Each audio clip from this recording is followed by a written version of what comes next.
Porque el Evangelio de Cristo no es una religión, sino que es la buena noticia de que ha llegado el reino de Dios.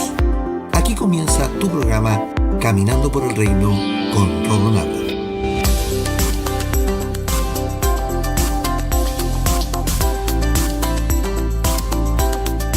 Bienvenidos a Caminando por el Reino, tu programa de enseñanza de la gracia a tu casa. Anteriormente en Caminando por el Reino, en el episodio anterior comenzamos a hablar del Waze de Dios, que es la obra del Espíritu Santo, y aprendimos lo siguiente. 1. El hombre fue creado para gobernar, no estuvo ocioso en el huerto, no fue una figura decorativa.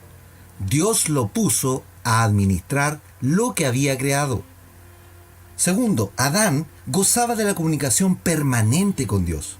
Su espíritu estaba conectado y se comunicaba con Dios todos los días.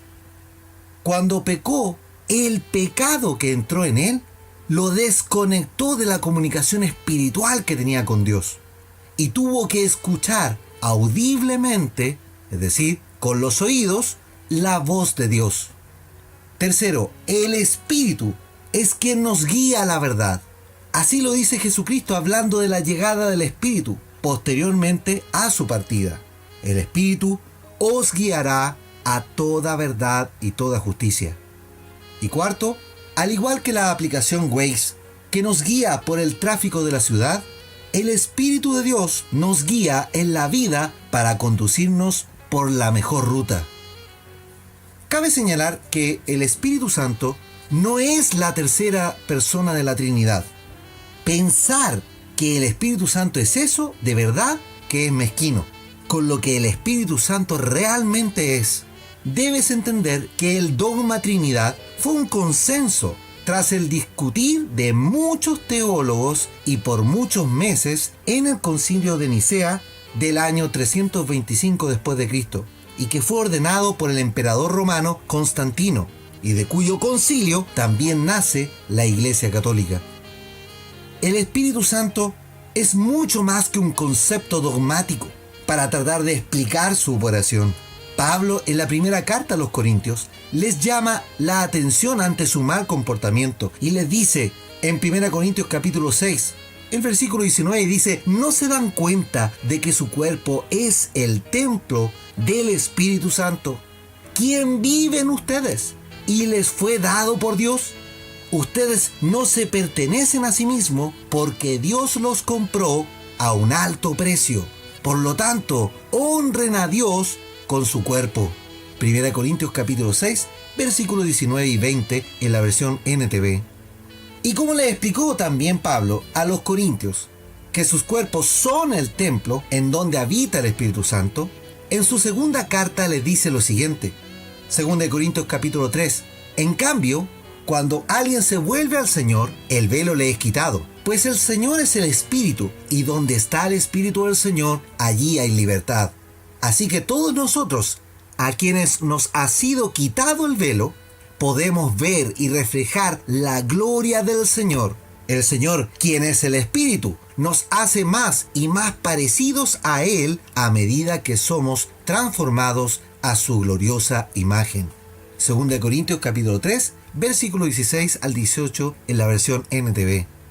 Lo dije al inicio de la temporada, la conversión a Dios es un proceso que parte con la decisión de volvernos a Dios, decidir seguirle. Luego de eso debemos cambiar nuestra mentalidad y esa obra de renovación mental la hace el Espíritu Santo que mora en nosotros. Para que ordenemos los pasos de este proceso, vamos a decir lo siguiente. 1. Primero está la decisión de seguir a Dios. Esa decisión es volvernos a Dios. ¿Por qué dice volvernos a Dios Pablo en los Corintios? Porque nuestra ruta natural es estar con Dios. Fuimos creados por Él, pero el ser humano tiene la libre elección y cada uno decide qué camino tomar. Puedes hacerle caso a la voz del Waze de Dios de tomar la siguiente calle, o puedes seguir tus pensamientos y equivocarte. Es tu decisión. Segundo, la conversión que habla Pablo parte con la recepción de Jesucristo en nuestras vidas. Juan nos dice que a todos los que le recibieron les dio el derecho de ser llamados hijos de Dios. Juan capítulo 1, versículo 12. ¿Cómo recibes a Dios? Diciendo: Señor, entra en mi vida. ¿Y cómo entra el Señor en nuestras vidas? Por medio del Espíritu.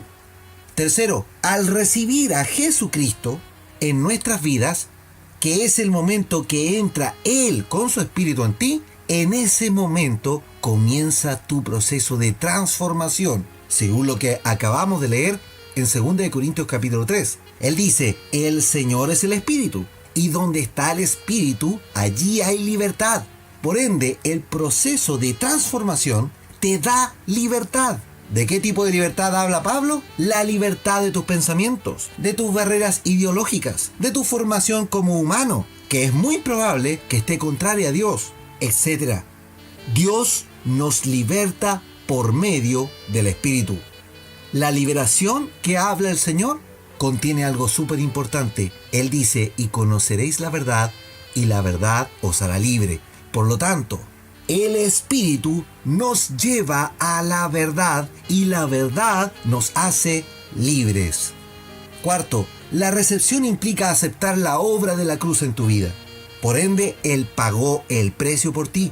Tu cuerpo le pertenece a Él por la redención que Él hizo y desde el momento que aceptaste que Él entrara en ti. Eso lo dice Pablo a los Corintios. Ya no se pertenecen a ustedes, pues Él pagó un alto precio. 1 Corintios capítulo 6, versículo 20. Entonces, tu cuerpo y el mío son el templo de Dios, pues el Espíritu Santo mora en nosotros. Notemos que no dice que mora solo en Semana Santa o en la reunión de los días domingo. Él mora permanentemente.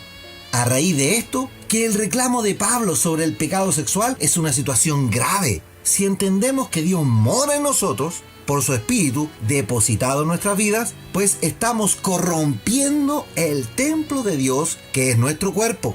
Es por eso que muchos cristianos religiosos no entienden que el templo son sus propios cuerpos y no el recinto mal llamado templo o iglesia.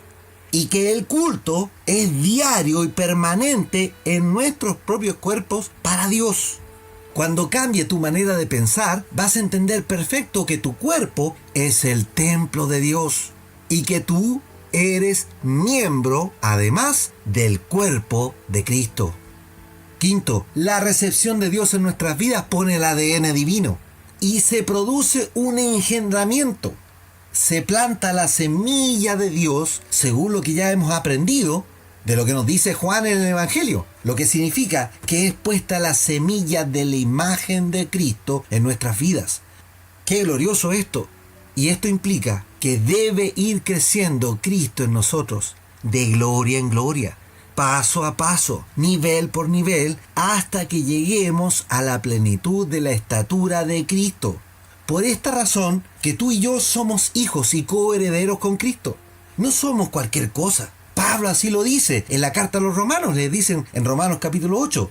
Así que somos sus hijos. También somos sus herederos. De hecho, somos herederos juntamente con Cristo de la gloria de Dios.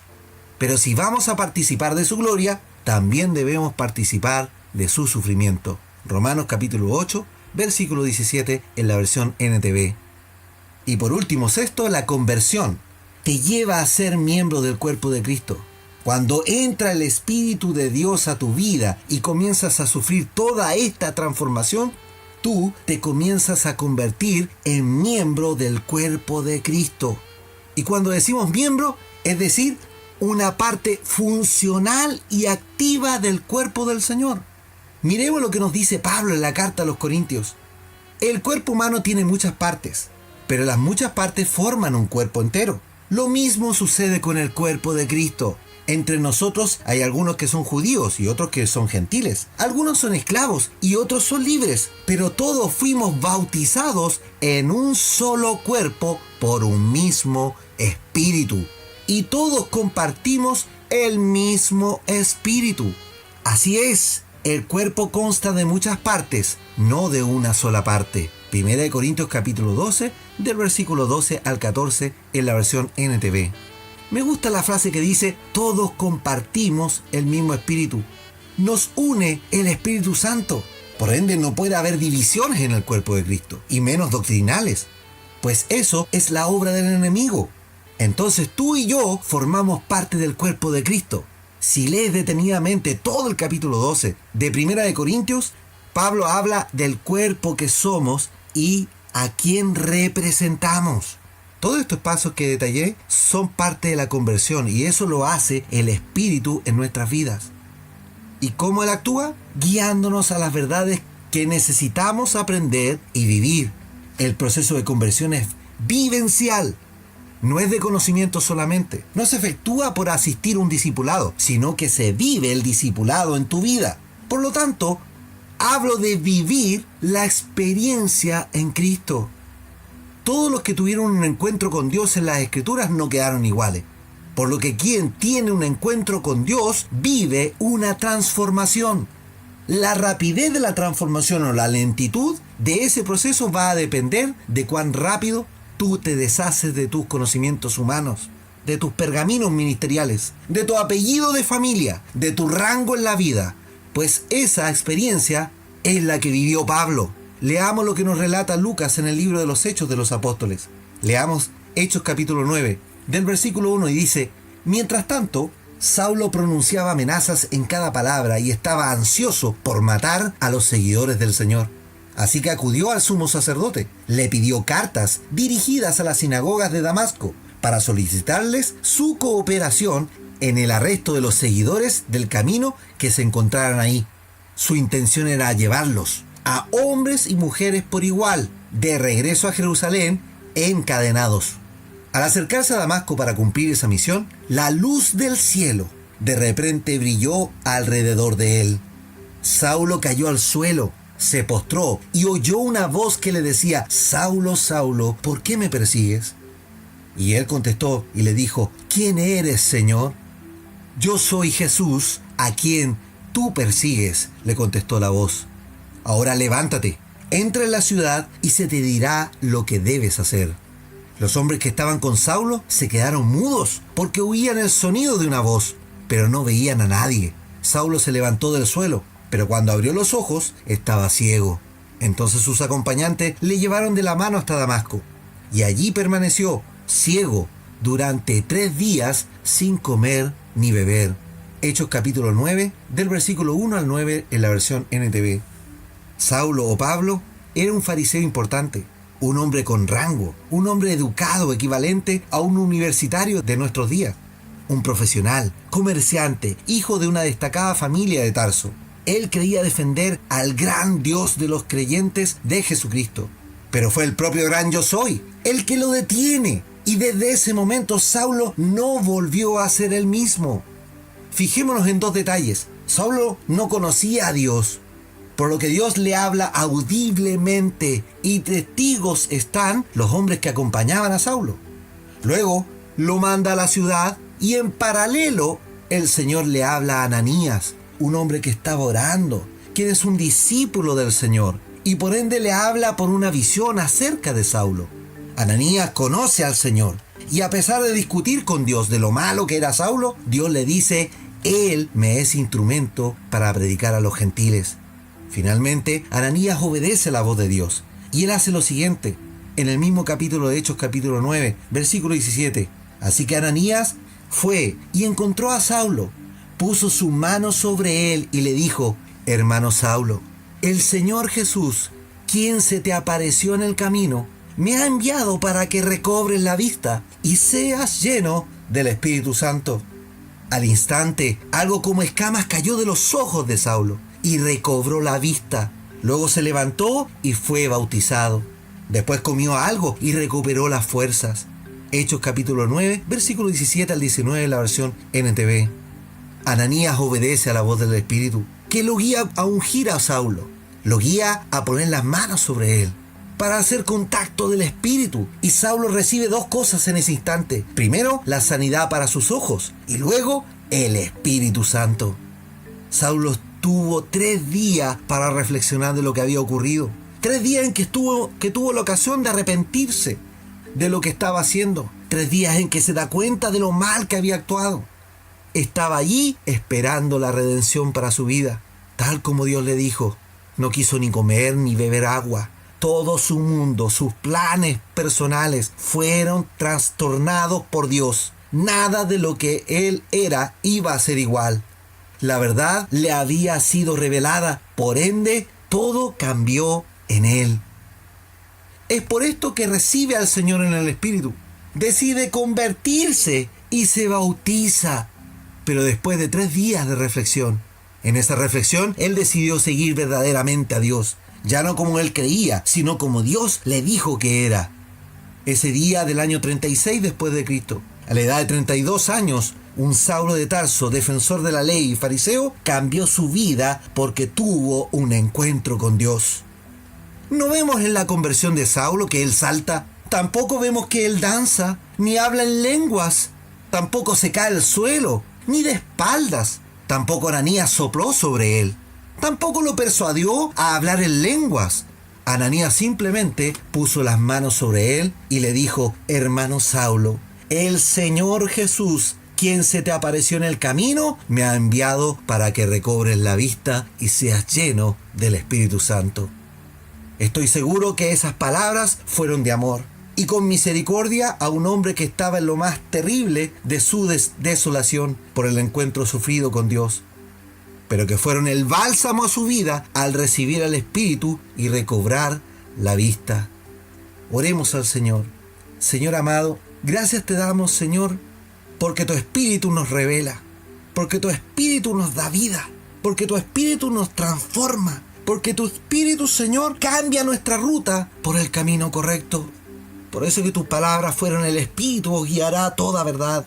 Y en esta hora, Señor, queremos que esa verdad se impregne en nuestras vidas, que podamos entender lo que dice tu palabra, que podamos observar los detalles, que no sigamos haciendo tonteras que no convienen en estos días, ridiculizando el Evangelio, cuando el Evangelio es poder de Dios. No es de demostraciones, de cánticos ni danzas, sino que de demostraciones del poder, que alguien reciba la vista, que alguien sea sano, que alguien sea resucitado. Eso es lo que nos dice en ejemplo la palabra del Señor. Permite, mi buen Dios, que quien escucha estas palabras entienda que el Espíritu no es de hacer gente colérica, que se enfervorice por él, sino que demuestre con acciones, con su vida diaria, quién es nuestro Rey y Salvador Jesucristo. Señor, yo te ruego en esta hora que toques los corazones. Y tu hermano y tu hermana, deja de porfiar. Y en esta hora, ríndete al Señor. Porque Dios quiere transformar tu vida. Quiere hacer tu ministerio próspero. Quiere hacer que tú tengas prosperidad en lo material, pero eso no es lo importante. Lo importante es sentir el verdadero poder del Espíritu Santo. Todo esto te lo pido, Señor, en tu santo nombre, Jesucristo. Amén y amén. Amados, los invito para mañana, para que sigamos conversando del Waze de Dios, la obra del Espíritu Santo, y a caminar por el reino. Súmate a la campaña de esparcir el mensaje por las redes sociales. Búscanos como @caminando por el reino en Facebook y YouTube. Comenta en nuestro Twitter. Y ahora escucha el programa en Spotify. Suscríbete y sigue nuestros episodios en la red más grande musical del mundo. O bien puedes escucharnos en caminandoporelreino.podbean.com. Ya somos 2000. Y este año queremos ser 10.000. Da me gusta, comparte y etiqueta a tus amigos. Y hagamos crecer la familia del Señor. Que la gracia y la paz de Cristo sean en tu vida. Quiero escuchar tu dulce voz, rompiendo el silencio en mi ser. Sé que me haría estremecer, me haría llorar o reír, y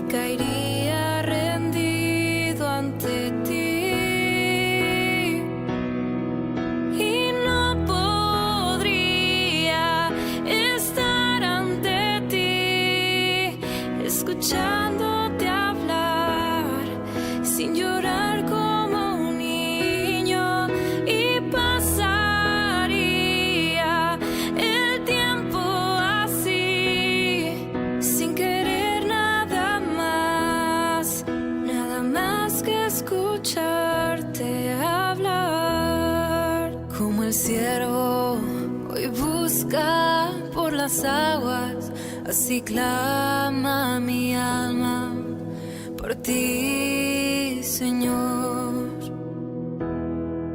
Día y noche yo tengo sed de ti y solo a ti buscaré. Lléname, lléname, Señor, dame más, más de tu amor. Yo tengo sed solo de ti. Lléname, Señor.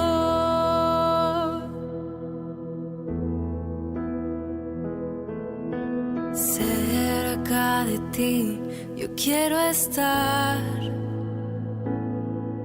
para escuchar tu voz y aprender de ti. Quiero ser un reflejo de tu amor. Yo quiero vivir solo en tu voluntad.